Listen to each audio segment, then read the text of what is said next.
All right, good morning, everybody. And thank you so much for coming to our 13th annual or biannual ETP forum. So I'm Jim Gregory, Senior Director of ETF Global. With me is Dan Ives, head of Global Research at Wedbush Securities. Dan, you want to give a little background, introduce yourself? Sure. Yeah, so I've covered tech stocks on Wall Street 25 years, from dot-com bubble burst through everything in between, financial crisis, and obviously to where we are today. And look, it's my view that we're in a fourth industrial revolution. I think the biggest tech trend in terms of AI is nothing that we've seen, I think, in the last 40, 50 years. So it speaks to our bullishness in terms of tech, right, from NVIDIA to Palantir to Microsoft to really, what I view as kind of the future of tech in terms of autonomous robotics. And I believe Tesla continues to be one of the best plays there. And, I look forward to speaking about everything we're seeing in terms of the tech world.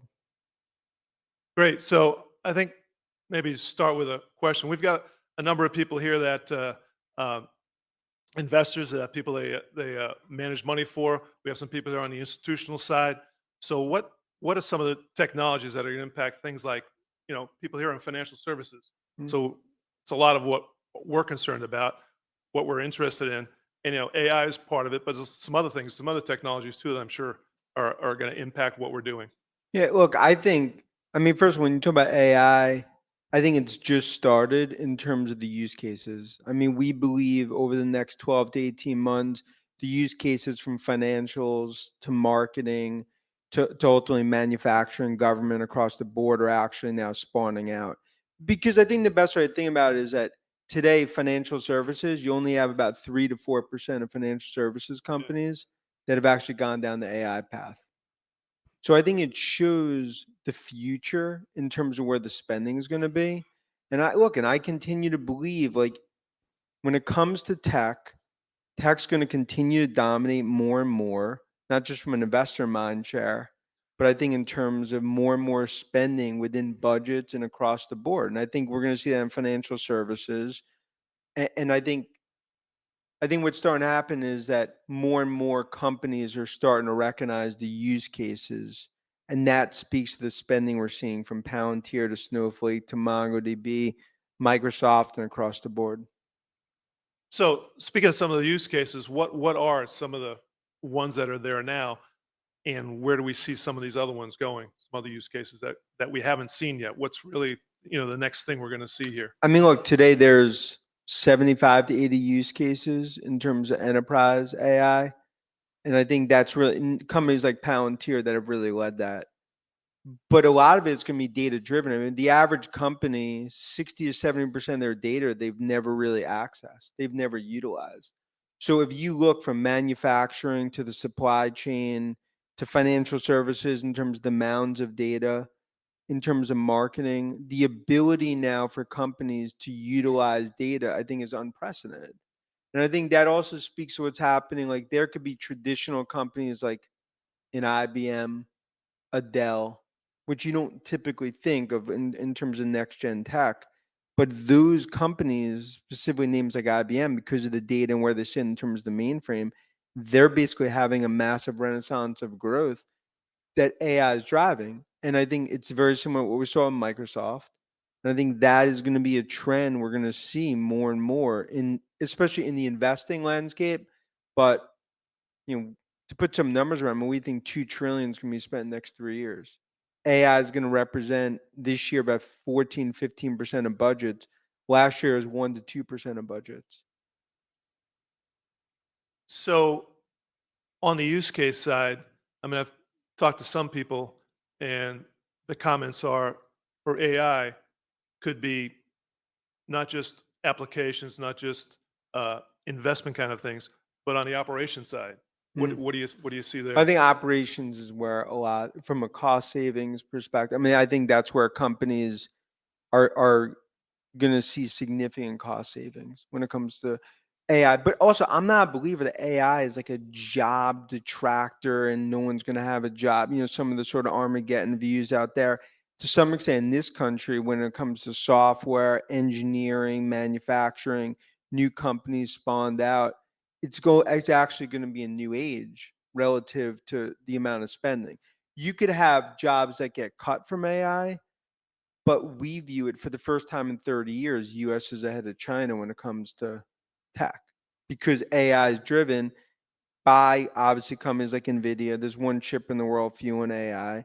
And then you look at the hyperscalers, all the software players like Palantir, Mongo, Snowflake, and others. And I think it speaks to really what's going to be a golden age. So we're looking at jobs that are changing and or will come out on the other side in different areas of technology.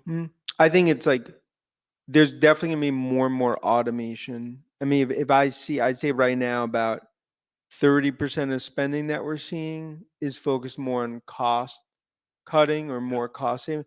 But then on the other hand, most of it is revenue and monetization opportunities because the mounds of data that companies are now going to be able to access. I know so many companies, they've gone to things like a Palantir boot camp. It would be something like this, but obviously that would be Palantir driven. They basically look at the data within companies and come up with use cases. So many companies never even were able to access so much data that now they're able to utilize, and the ability to monetize it competitively speaking in terms of giving them an advantage, it's unprecedented. And I think it speaks to why tech companies are spending 325 billion in capex this year, 100 billion increase year over year. And there will always be ones that will be skeptical of AI, but I think as we've seen, especially in the market, those that continue to be skeptical will be proven wrong. That's sort of my view. How's the impact for say AI on some of the other things that are out there that everybody's using today? Things like the cloud, things like, we're Mm. getting more with chips and more processing power. What's some of the impact for that? Obviously, they utilize some of those things, but what's Yeah. going on for the cloud companies? Everybody's, these are things that people have right now. No, it's a great question. I mean, like, look, less than 50% of data in the world is on the cloud today. So what AI is essentially doing is it's accelerating that, and that speaks to Microsoft, Amazon, Google Cloud, IBM, Oracle, the strength that we're seeing there. It's really accelerating that shift to the cloud. What that also means is that as more and more shifts to the cloud, the threats of that continue to increase, which is why for cybersecurity, CrowdStrike, Zscaler, or Palo Alto, CyberArk, those are going to continue to be huge areas in terms of when it comes to cybersecurity. And that's also why, like, even in a choppy macro, you're going to see more and more spending from an infrastructure perspective on shifting to the cloud, AI, and cybersecurity. And that's going to become a bigger and bigger piece of budgets, which speak to overall from an investing theme, right? Like, I think there's many investors, whether it's like valuation centric and they're not focused on AI. I mean, I continue to view it like tech is going to be in the left lane in a Ferrari going 100 miles an hour. And there'll be speed bumps and maybe tickets from cops every once in a while. But in the right lane, in terms of like non-AI value centric, going 40 miles an hour in a minivan with a bumper sticker saying my kid's an honor student in third grade. Is That was one of the other things I've read some things about on the cybersecurity side. W- Are we doing enough there?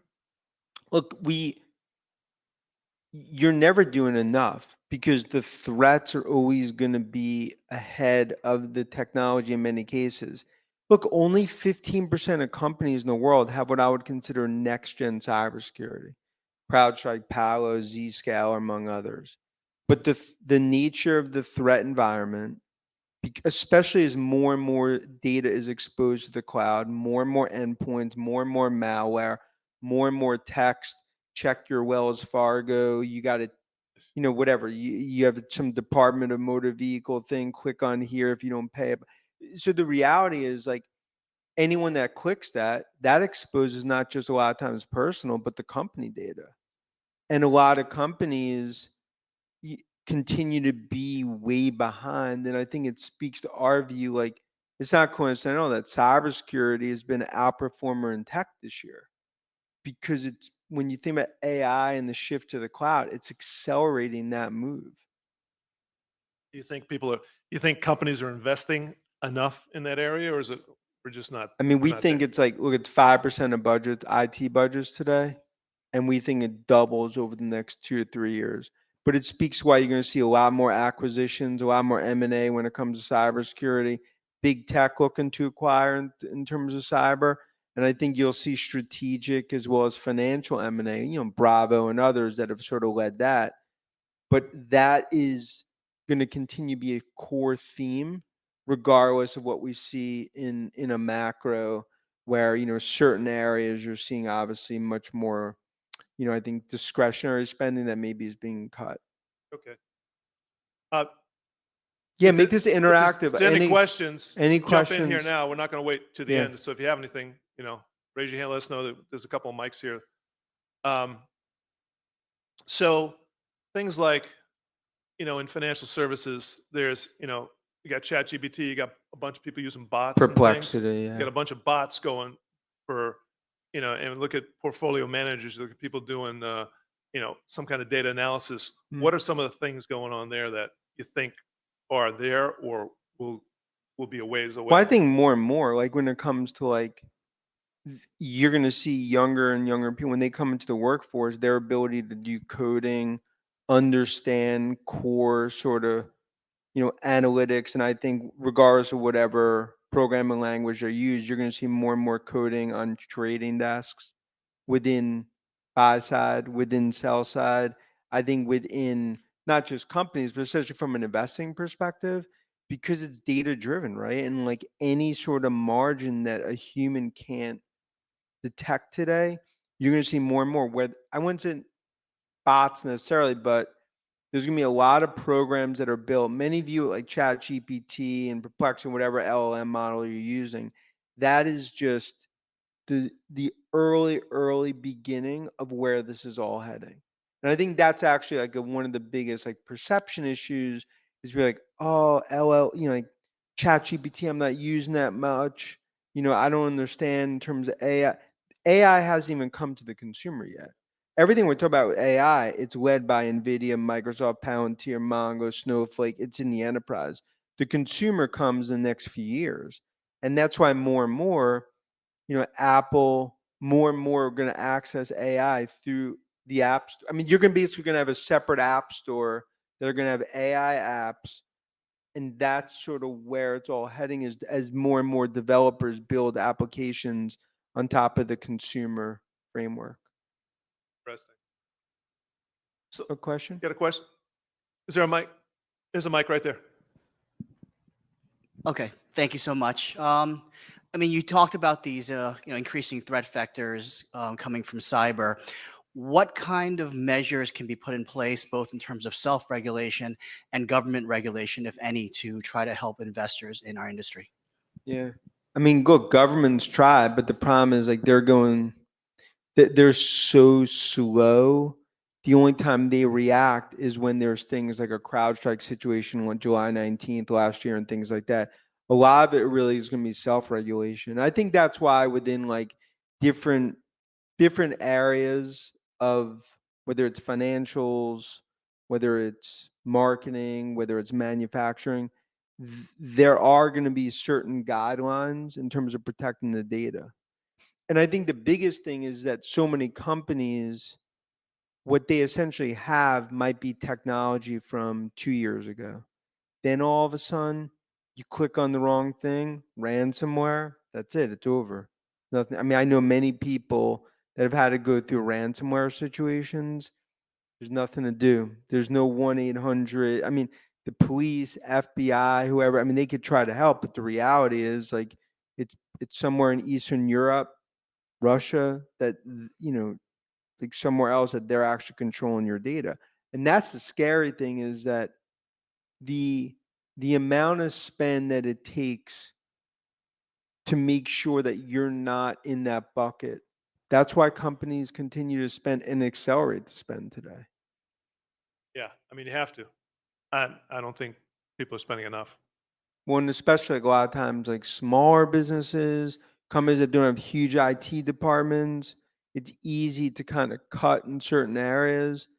And you know, I think as more and more data goes to the cloud, and especially given the complexity of what we're seeing in terms of, you know, today's investing climate, it just takes one area. And I think AI all basically means data's in the cloud, it's more exposed, endpoints, whether it's phones, iPads, you know, computers, or whatever it may be.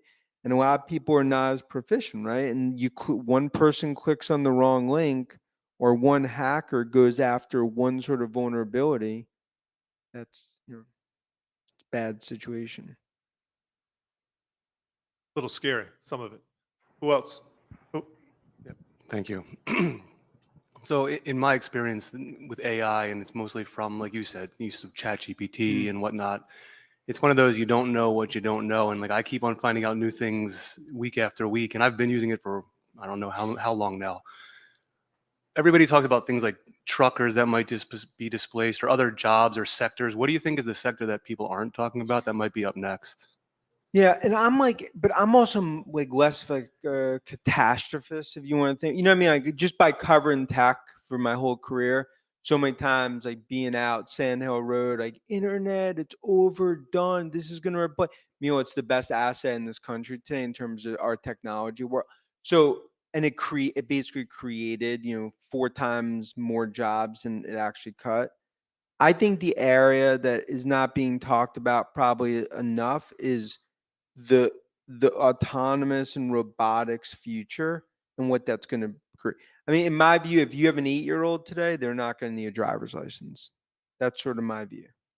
And I think when it comes to autonomous and the robotics future, we believe 1 of every 10 households is going to have a robot in 6 to 7 years. So those are the areas where right now you're here, there's a robot at home that actually, remember, those are AI chips. So it's no different than like you bring a dog home, puppy, dog starts to know your behavior. I mean, this is basically you bring a kindergartner and you'll basically have a Stephen Hawkins in 3 to 4 years. That to me is where I see things going. That's why what makes us so excited. And a lot of times, you know, investors be like, AI stock's expensive. The haters hate. But the point is, like, we're going to be talking about $4-5 trillion market caps.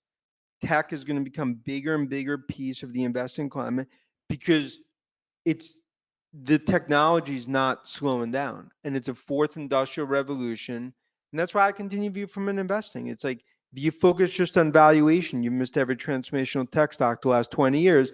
But the bears, when they're in their caves, they can see AI in the spreadsheet. We're in the Peter Millar.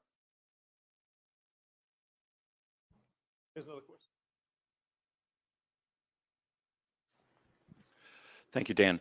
So I would like to hear about any tips you might have about how do we avoid AI as an accelerant of human mistakes or bias confirming. I take the analogy of when we had the expansion of the internet and the analogy of the information age being able to lead to kind of the universal dissemination of truth and knowledge. But what we've seen is more misinformation than ever. Taking that analogy, what are the best practices you think at the enterprise level that we can be utilizing so that this doesn't become an accelerant of human mistakes or bias confirmation? Yeah, I mean, like, look, it's a great question. I mean, that's one of the dangers, right, that we're seeing. And it's like, you know, in terms of like the unintended consequences, especially with when you think about humanoids and robots that ultimately will have AI chips that get smarter and smarter. So that's where like it gets into like a gray zone. I think a lot of it is going to be like industry self-regulate. It's going to be self-regulated. I mean, that's why and I've been in DC a lot because so much, whether it's like from OpenAI to Microsoft to Google to Amazon, obviously to NVIDIA and others, Palantir. I mean, a lot of it is really going to be the industry self-regulating. And I think it's going to be companies basically having to put no different than like HR guidelines or other guidelines that companies put in. Certain people have access to certain information, and it's going to have to go through some very sort of step-by-step process, because otherwise, like, that's where you start to get into, you know, I think like danger areas. But a lot of it is going to be self-regulated, because when you go down to DC and you talk to someone still using a BlackBerry, it's hard that that the Beltway is going to be one to regulate AI when they're on a flip phone.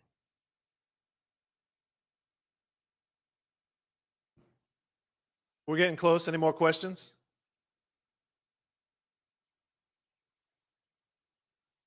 Great. No?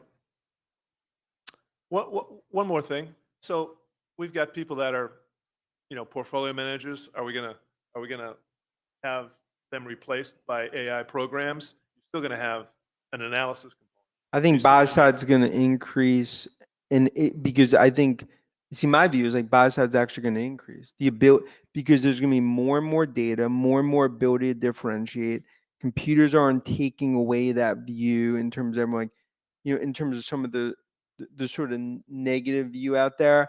I actually view it as, from an investing perspective, it's going to give more opportunities, more differentiation, not just because of the companies, because what I view is like the data. You're going to be able to have, depending on the way that you build your use cases and you build your differentiation, who you have in your organization, that's going to be another way to differentiate. And I think it's going to be another example of one that it's going to actually be a positive for the industry, not a negative. And I think that view is cemented by so many people I know in this industry that are spending in these areas and technology, looking that they're going to build it further. All right, great. Well, thanks everyone for coming. Thank you. Thanks. Thanks, Dan. Appreciate it. Thanks, Dan. Thanks.